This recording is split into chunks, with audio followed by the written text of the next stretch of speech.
నమస్తే సార్. నమస్తే అండి. సార్ అసలు ఫిలిం డైరెక్టర్ అసోసియేషన్ అంటే ఏంటి సార్? అసలు ఎప్పుడు పుట్టింది? ఎవరు స్థాపించారు? ఇంకోటి ఏంటంటే మొన్న రీసెంట్ గా ప్రభాస్ గారు 35 లక్షలు ఇచ్చారు. దేనికని ఇచ్చారు సార్ ప్రభాస్ గారు? అది మే 4 దాసరి నారాయణరావు గారు పుట్టినరోజున ఇస్తున్నారు. ఆ రోజు ఎందుకు ఇస్తున్నారు సార్? అంటే అదేనా ప్రత్యేకత ఉందా? అదే డేట్నా? అంటే లేదు, అందులో విశేషం ఏంటంటే దాసరి నారాయణరావు గారి పుట్టినరోజు అయింది. ఆ రోజుని అంటే దట్ ఈజ్ డైరెక్టర్స్ డే. ఇక్కడ లాల్ బహదూర్ స్టేడియం ఉంది కదా, ఆ స్టేడియంలో చాలా ఘనంగా ఫంక్షన్ చేసి ఆ సందర్భంగా ఇస్తారట. ఏది 35 లక్షల చెక్కుని చాలా ఘనంగా ఇస్తారట. అందువల్ల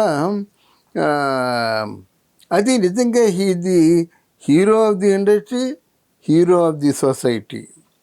ఇక ఈ సిఫ్డా అంటే ఏమిటంటే south Indian film directors association, అది సిఫ్డా అన్నమాట. అప్పుడు ఉన్న పేరు ఇప్పుడు మార్చాలి న్యాయంగా, ఆంధ్రప్రదేశ్ ఫిలిం డైరెక్టర్స్ అసోసియేషన్గా పేరు మార్చే ఉంటారు. దీనికి ప్రస్తుతం ఒక అధ్యక్షుడిగా వీరశంకర్ అనే ఒక డైరెక్టర్ ఉన్నాడు. ఆయన ఉన్నాడన్నమాట. ఆయనకి అందజేస్తారు. ఆయన కూడా మంచి థ్యాంక్స్ చెప్పాడు, చాలా అభినందనలు చెప్పాడు. ఇది ఎలా ప్రారంభమైందంటే మొదట్లో మద్రాసులో south Indian film producers chamber ఉండేది. దానికి మూలధనం చాలా ఎక్కువ ఉంది. సౌత్ ఇండియన్ ఫిలిం ప్రొడ్యూసర్ ఛాంబర్కి ఆ రోజుల్లోనే సొంత థియేటర్ ఉంది. ఆ రోజుల్లోనే చాలా ఆస్తులు ఉన్నాయి వాళ్ళకి. అంటే రెంట్లు వచ్చే ఆస్తులు ఉన్నాయి, లక్షల కొద్దీ ఆ ధనం పోగవుతూనే ఉంది. South Indian film producers chamber అది. దానికి మొదటలో ఎవరో ఉన్నప్పుడు కూడా నాకు తెలిసి నందమూరి త్రివిక్రమరావు గారు కూడా ఎక్కువ కాలం దానికి ఉండేవారు అన్నమాట. ముందు ఎవరో తమిళ మరి వాసన్ గారు ఎవరో ఉంటారు, అప్పుడు ఏమి చెట్టియారు ఎవరో ఉంటారు. ఆ వివరాలు మనకు తెలియకుండా మాట్లాడకూడదు. నాకు తెలిసింది ఆ ఎన్టీ రామారావు గారి ఇంట్లో ఉన్నాను కాబట్టి, త్రివిక్రమరావు గారితో నాకు ఎక్కువ అనుబంధం ఉంది కాబట్టి, ఆయన 15 సంవత్సరాల పాటు ఫిలిం ఛాంబర్ ప్రెసిడెంట్. అది చూసిన తర్వాత మనం కూడా ఒక south Indian film directors association పెట్టాలని పురాణం సుబ్రహ్మణ్యం గారని, ఆయన పూర్ణ పిక్చర్స్ మేనేజర్గా పనిచేస్తుండేవాడు.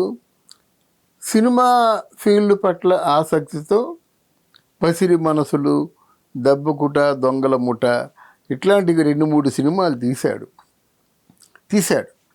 తీసిన తర్వాత ఆయనకు ఒకటి ఉంది, మళ్ళాంటి చిన్న డైరెక్టర్స్కి ఎవరు దిక్కు మొక్కు ఎవరు లేరు, మనం అందరం కూడా యూనిటీగా ఏర్పడినట్టయితే ఒక ఏదో మన కష్టసుఖాలు చెప్పుకోవచ్చు కదా. ఎవరో ప్రొడ్యూసర్ ఉన్నాడు, డైరెక్టర్ని బుక్ చేసుకున్నాడు, ఫస్ట్ షెడ్యూల్ అయింది, తీసేవారు, నిర్దాక్షిణ్యంగా తీసేవారు. ఎవరితో చెప్పుకుంటారు? చర్చించడానికి ఒక వేదిక కావాలి కదా, అలా పెట్టారన్నమాట. దాని తర్వాత దాసరి నారాయణరావు గారు ప్రభంజనం విపరీతంగా ఉందన్నమాట. దాసరి నారాయణరావు గారు ముందు ఈ పురాణం సుబ్రహ్మణ్యం ఏమాత్రం చెప్పండి, ఈయనైతే ఒక పెద్ద టైగర్, లయన్, అలాగా లెజెండరీ పర్సన్ లాగా వచ్చేవాడు, మొత్తం అందరూ వినేవారు. దానికి సిఫ్డా అని ఇప్పుడు పెట్టుకున్నారు.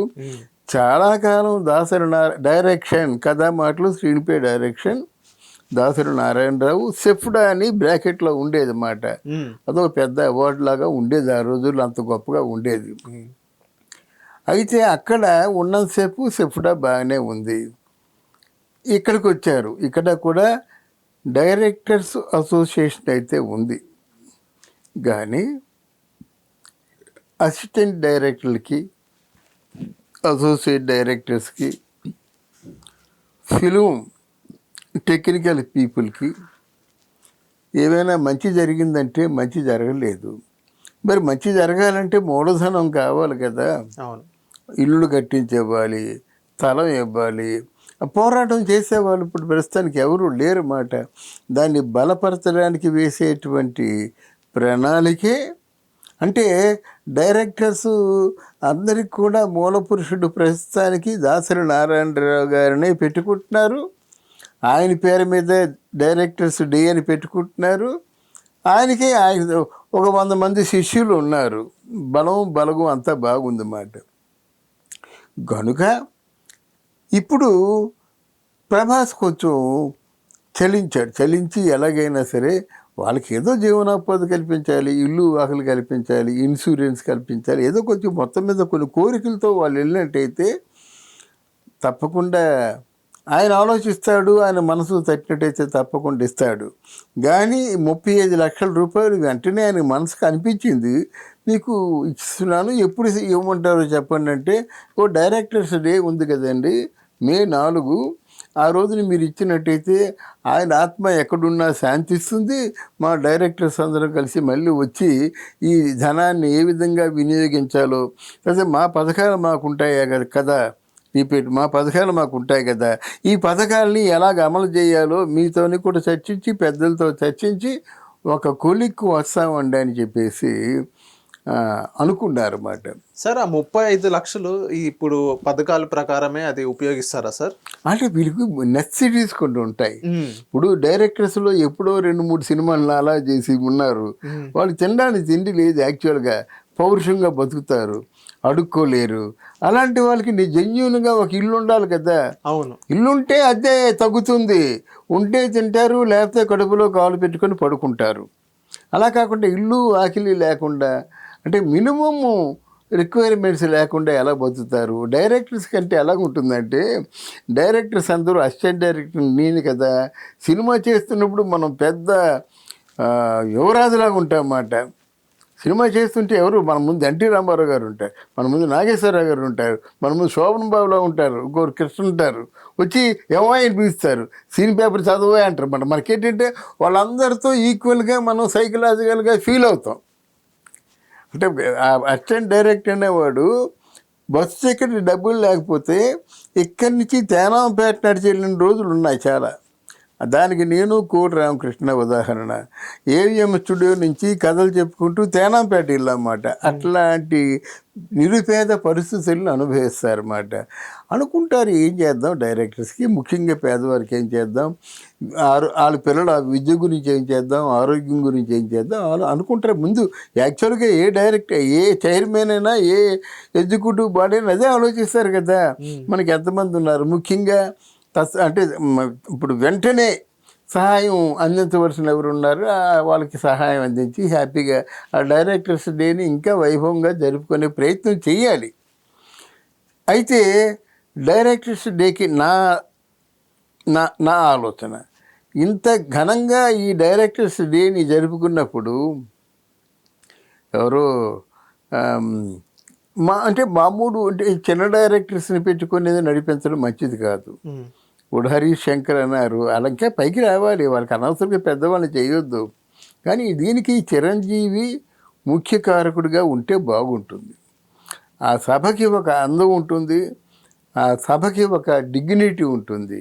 అంతేగాని పరిశ్రమలో ఆ కాలం నాటి మనిషి లేకుండా ఇప్పుడు ఏదో మమ అనిపించుకుంటే కాదు. లాల్ బహదూర్ స్టేడియంలో ఫంక్షన్ చేసే ఉంటుంది, గొప్ప కాదు. పరిశ్రమలో అప్పటి నుంచి ఉన్నవాళ్ళు, డైరెక్టర్స్గా ఉన్నవాళ్ళు, ఇప్పుడు కోదండరామిరెడ్డి ఉన్నాడు, బాగుంటుంది. అలాగే కాంటెంపరీ దాసరి నారాయణరావు గారి ఎంతో, రాఘవేంద్రరావు అంతా, ఇట్లాంటి వాళ్ళు ఆనాటి డైరెక్టర్స్ ఉంటారు కదా, వాళ్ళని పిలవాలి. ఒక రేలంగి నరసింహారావు గారిని, అంటే వస్తాడు దానికోసం కాదు, అతిథులుగా పిలిచి వచ్చిన వాళ్ళు వెళ్ళిపోతారు, కానీ అతిథులు మాట్లాడాలంటే వాళ్ళ దగ్గర కంటెంట్ ఉండాలి, సబ్జెక్ట్ ఉండాలి, అనుభవాలు ఉండాలి. అనుభవాలు ఉన్నవాళ్ళు పెద్ద డైరెక్టర్స్ అందరూ వచ్చినట్టయితే బాగుంటుంది. ఇందులో తరతమ భేదాలు ఉండకూడదు. అందరూ కలిసి ఆయనకి ఘనమైన నివాళి సమర్పించుకున్నప్పుడు పొరపచ్చాలు లేకుండా, పెద్ద చిన్న లేకుండా, అనుభవమే ప్రాతిపదికగా ఆ డైరెక్టర్స్ డేని జరుపుకోవాలని ఆయన సహాయ దర్శకుడిగా నేను మనస్ఫూర్తిగా కోరుకుంటున్నాను. Thank you sir. Thank you అమ్మా, థ్యాంక్ యూ వెరీ మచ్.